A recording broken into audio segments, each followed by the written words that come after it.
Hey guys, how's it going? It's Nick from Blink Productions, and today we're going to be talking about setting up your camera just before a shoot.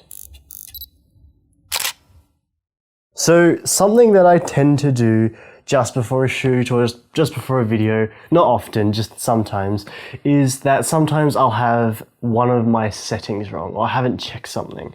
So whether that be the ISO, shutter speed, something like that, something important that can affect the quality of the video. So what I've actually done in this video is I've created an acronym as like a checklist of what you need to check before you start filming. So just like a lot of the stuff we do on this channel, it's more of a beginner's thing. So I've sort of adapted it to be a beginner's thing because obviously there's a lot more stuff than this you need to check as a professional with all the equipment. But this is something, if you've got a DSLR, this is some things you need to check.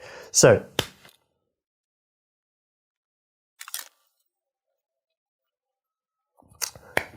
this is what I've come up with.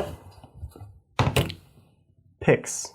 So what does it stand for? Well, we'll start with the P. So the P stands for power. What I mean by this is that have you got enough charge in your camera? Have you got enough batteries in all your equipment to last the whole shoot? Common one, but I have rocked up to a shoot before on 20% battery.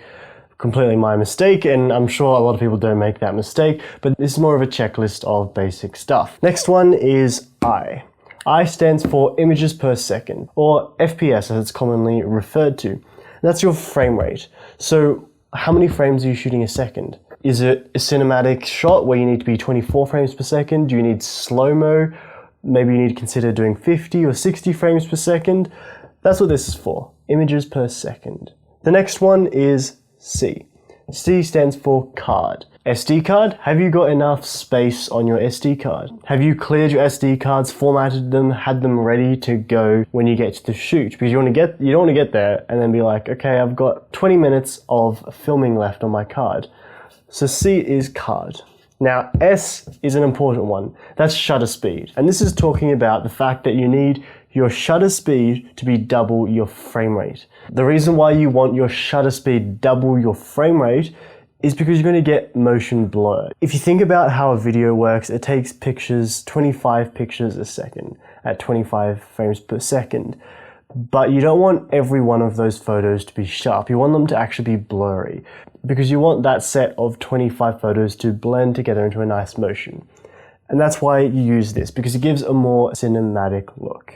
So essentially the reason that I made this, like I said, is just so you can make sure you're checking everything and you have everything right when you're at a shoot. So that way when you go home and you look at the footage, you're not like, oh no, my shutter speed was too high and now the video looks choppy. I definitely recommend implementing something like this, or at least something similar, just to make sure that this stuff doesn't happen. That's it for this very short video. Thanks for watching, and I'll see you guys next time.